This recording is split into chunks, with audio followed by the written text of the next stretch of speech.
Alors aujourd'hui, on est toujours à Bratislava en Slovaquie et on va parler de politique. Et moi, j'ai une approche de la politique qui est très différente de celle de la plupart des gens et surtout de la plupart des Français. Alors je vais t'expliquer ça et je voudrais commencer par te proposer de faire un petit test qui se trouve dans la description pour savoir si tes idées politiques te rendent heureux ou malheureux. Alors moi j'ai énormément voyagé au fil des ans, j'ai vécu dans plein de pays, dans des cultures ultra différentes les unes des autres, en Europe de l'Est, en Asie. Et ce que j'ai remarqué, c'est qu'il y a un truc qu'il y a en France qu'on retrouve pas dans les autres pays. Et cette chose-là, c'est que les gens croient vraiment dans la politique. J'ai jamais vécu dans un seul pays dans lequel c'est au point où ça en est en France là-dessus. C'est-à-dire, les gens croient vraiment et sincèrement que la politique peut leur changer la vie. C'est-à-dire qu'ils prennent ça vraiment au sérieux. Souvent, ils y croient. Alors, pas forcément tout le monde, mais c'est quand même un trait typique de la culture française. C'est vraiment de croire que la solution est politique. Et c'est vrai, bon, moi après, j'ai vécu aussi dans beaucoup de pays où les gens sont extrêmement désabusés de la politique. Par exemple, les ex-pays communistes, bon, bah, les gens, en général, ne font pas du tout confiance aux politiques parce qu'ils ont vu dans l'histoire ce que ça a donné, parce que souvent ils ont vécu, ils sont passés à travers une période ultra corrompue dans les années 90, au début des années 2000 aussi. Mais en France, malgré tout ce qui s'est passé, parce qu'il s'est passé aussi des choses pas jolies, les gens continuent à y croire dur comme fer. Alors qu'en fait, quand on y réfléchit un peu et qu'on prend un peu de recul, les idées politiques, elles sont pas vraiment basées sur ce qui est vrai, ce qui est faux, sur une sorte de vérité absolue comme ça. Elles sont davantage basées sur notre psychologie et notre personnalité et notre vécu. Par exemple, si tu regardes autour de toi, les gens que tu connais, tes proches, etc., tu vas remarquer que forcément, les gens qui n'ont pas d'argent, qui ont une vie difficile financièrement, etc., et qui plus est, les gens qui sont exploités par leur patron, qui ont vraiment un boulot de merde, etc., qui ont du mal à remplir le frigo à la fin du mois, bah, c'est des gens qui vont forcément avoir des idées politiques, pas forcément, mais très souvent des idées politiques qui vont consister à prendre l'argent des patrons ou des riches pour le donner aux gens comme eux, en fait. Alors que quelqu'un qui a travaillé toute sa vie, qui a trimé pour économiser de l'argent, pour se bâtir un patrimoine, etc., il va pas voter pour la même chose, parce que forcément, lui, il va voter pour l'opposé de ça. Alors moi, mes idées politiques, elles sont basées sur mon vécu, c'est pareil. Moi, je suis quelqu'un qui a énormément souffert de l'autorité quand j'étais gamin. C'est-à-dire, j'ai été vraiment traumatisé par ça, parce que j'étais dans des environnements, dans des cadres, quand j'étais enfant, dans lesquels c'était ultra autoritaire, quoi. Et donc, du coup, toute ma vie, je l'ai construite après autour de la recherche de la liberté. C'est-à-dire, j'ai voulu ne pas être salarié, monter mon entreprise pour justement ne pas être sous l'autorité de quelqu'un. J'ai voulu pouvoir voyager, construire ma vie par moi-même selon mes propres choix, complètement indépendant d'un milieu social, d'un environnement ou quoi, pour la même raison, c'est que pour moi, la valeur la plus importante, si tu veux, le sens de ma vie, c'est ça, c'est d'être libre, c'est-à-dire de ne pas être sous l'autorité de quelqu'un. Moi, je suis quelqu'un qui préfère vivre dans la pauvreté, même extrême, que d'être salarié, par exemple. Et je dis pas ça par-dessus la jambe, parce qu'au début, quand j'ai démarré mon entreprise, j'ai fait des choix qui allaient dans ce sens-là. Et au début, je gagnais pas d'argent, je gagnais vraiment très peu. J'ai jamais demandé aucune aide de l'État, par exemple, par choix, quand j'étais encore en France, etc. Et j'avais une vie très difficile à l'époque. Donc si tu veux, forcément, quelqu'un comme moi va avoir des idées qui sont basées sur le principe de liberté, parce que moi, c'est ce que je veux, dans le pays idéal, si tu veux, ou si je devais construire mon utopie. Mais je suis pas assez idiot pour pas comprendre que quelqu'un d'autre qui a un vécu différent, ou qui a une psychologie différente, ou qui a un parcours de vie différent, va penser l'opposé de moi. Et c'est très bien comme ça, et c'est même tout à fait naturel. On n'arrivera jamais à vivre dans un pays magique où tout plaît à tout le monde, en fait. Tout ce qui est remise en cause du pouvoir, moi ça me parle, mais je suis aussi quelqu'un qui rejette l'usage de la force. Donc du coup pour moi, c'est pas prendre le pouvoir, renverser le pouvoir pour installer quelque chose d'autre, c'est au contraire la liberté individuelle. C'est-à-dire pour moi le pays parfait ou l'utopie, si tu veux, l'utopie idéale, ça serait un endroit dans lequel tout le monde peut vivre selon ses propres délires et ses propres choix, en dépendant le moins possible d'une autorité centrale, c'est-à-dire avec quelque chose d'extrêmement localisé, parce que les choix qui sont faits à l'échelon local sont toujours plus justes, sont toujours plus sages aussi pour plein de raisons que les choix qui sont centralisés. Il va y avoir moins d'exceptions possibles, il va y avoir moins de cas particuliers, il va y avoir moins de justice, moins de personnalité et d'humanité dans des choix qui sont pris pour des millions de personnes par rapport à des choix qui sont pris pour une toute petite communauté ou une tribu. C'est la raison d'ailleurs pour laquelle les gens souvent n'aiment pas du tout leur président, mais par contre ils aiment bien leur maire. Enfin, il y a beaucoup moins d'hostilité par rapport à un maire que par rapport à un président. Pourquoi ? Parce que c'est beaucoup plus pacifique quand on gère les choses à l'échelle locale, c'est beaucoup plus humain, ça fait plus sens. Donc moi je crois là-dedans, je crois dans les fédérations aussi, comme les États-Unis des débuts, comme la Suisse aujourd'hui, mais à un niveau beaucoup plus développé, c'est-à-dire d'avoir à la fois la liberté de circulation d'un État fédéral à un autre et en même temps d'avoir des États fédéraux qui sont au maximum autonomes. C'est-à-dire que il puisse y avoir des thématiques. C'est-à-dire que les gens qui aiment les choses très rigoureuses, très morales, très autoritaires, c'est leur choix, c'est très bien pour eux, ça correspond à leur psychologie, ça correspond à leur vécu peut-être. Ils peuvent se regrouper dans une communauté, dans un État, dans un canton, on appelle ça comme on veut, qui va pratiquer ce genre de choses. Et les gens qui veulent être détendus à fumer des joints sur la plage en écoutant du reggae, ils peuvent faire leur communauté d'un autre côté. Et les gens peuvent circuler librement entre les deux. Alors pour moi, ça c'est l'utopie. Mais encore une fois, je veux l'imposer à personne. Ce que je voudrais montrer, c'est que parfois, on est bloqué par nos croyances.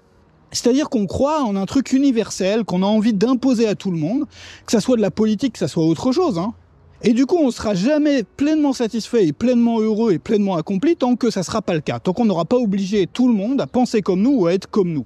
Ou à être comme on voudrait qu'il soit. Le problème, c'est qu'on sait très bien que ça n'arrivera jamais, donc c'est la meilleure recette pour vivre toute sa vie dans la frustration.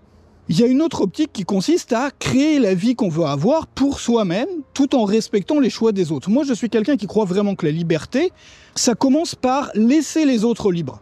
C'est-à-dire que si tu es dépendant de ce que les autres pensent, si tu es dépendant de ce que les autres font, si tu es dépendant des choix des autres, pour pouvoir être posé, heureux, accompli, satisfait, t'es pas libre en fait. T'es dépendant des autres, c'est une forme de dépendance.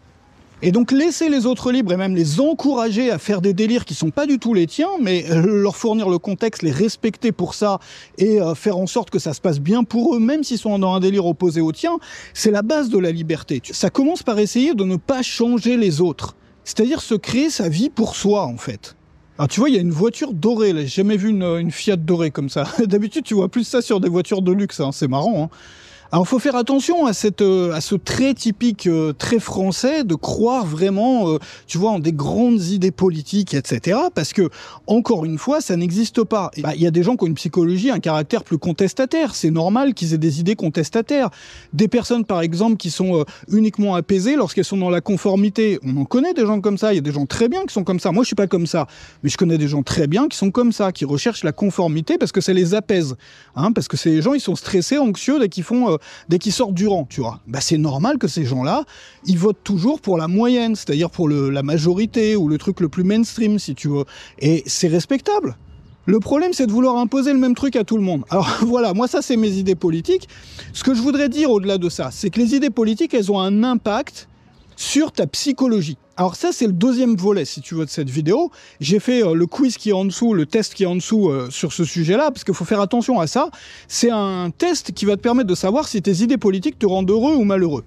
Alors, ce qu'il faut savoir, c'est que forcément, les croyances qu'on a ou les idées qu'on a ont un impact psychologique. Si tu es convaincu que le monde est pourri, que tout est de la merde, ou que t'as aucun espoir, ou que t'es dans une classe qui est une classe de victimes, c'est-à-dire que t'es déterminé à être une victime, et que si ta vie c'est de la merde, c'est pas de ta faute, c'est de la faute de l'État, c'est de la faute des riches, c'est de la faute du gouvernement, c'est de la faute des pauvres, c'est de la faute de quelqu'un d'autre que toi, tu vas être dans l'inaction. C'est-à-dire que si tu crois ce genre de choses, ça peut être la réalité. Attention, je dis pas que c'est pas la réalité. Dans certains cas, c'est la réalité. Dans certains cas. Mais si tu y crois vraiment, ce qui va se passer, c'est que tu vas plus, toi, te croire capable de changer ton contexte. Que toi, tu vas plus te croire capable de changer les choses pour toi. Et donc, du coup, tu vas te résigner à une vie pourrie, et donc, du coup, dépression, etc., état dépressif, tu vas toucher le fond, quoi.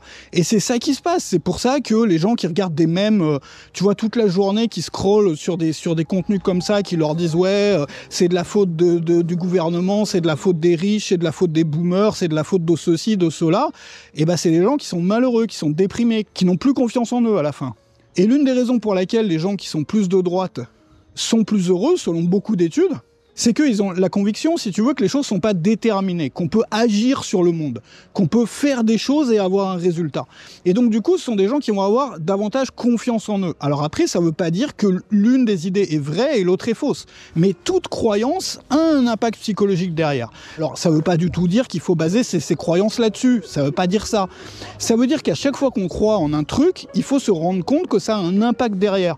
Par exemple, quand tu te crois capable de faire quelque chose, si tu crois que tu peux vraiment changer le monde, ou changer ton contexte, ou faire des choses qui donnent des résultats, il y a beaucoup plus de chances que tu réussisses à les faire et que tu sois plus heureux derrière et que tu sois accompli. Que si toi, tu as une vision du monde dans laquelle tout est déterminé, tout est pourri, rien ne fait sens, tout ça, voilà, bon, bah, tu vas pas être heureux, quoi. Alors, c'est intéressant comme sujet. C'est juste une petite vidéo comme ça, un peu bonus. Voilà, c'est pas sur les sujets que je traite d'habitude, mais ça mérite réflexion. Alors après, on pourrait amener le débat aussi sur la vérité. Qu'est-ce que la vérité, tu vois? Moi, j'aime beaucoup cette idée bouddhiste, d'ailleurs, qui a deux vérités. Il y a la vérité relative et la vérité absolue. Alors, les vérités relatives, c'est les choses qui sont pratiques pour la vie de tous les jours. C'est-à-dire, cette maison, c'est une maison, tu vois. La vérité absolue, c'est que ça, c'est pas une maison, c'est pas un immeuble, c'est rien, en fait. C'est un assemblage de choses qui sont interdépendantes d'autres choses. C'est-à-dire que dans cette maison, il y a l'architecte qui l'a construite, il y a la montagne sur laquelle on a été creuser les pierres, ou la carrière, il y a ceci, il y a cela. C'est-à-dire que, voilà, en tant qu'objet séparé, elle n'existe pas. Et moi, j'aime beaucoup cette façon de voir les choses, parce que la vérité ultime sur plein de sujets, on la connaîtra jamais. Enfin, je veux dire, on saura jamais quel est le système politique idéal et parfait, par exemple. Bon, parce qu'on n'est pas assez intelligent pour ça, en tant qu'humain.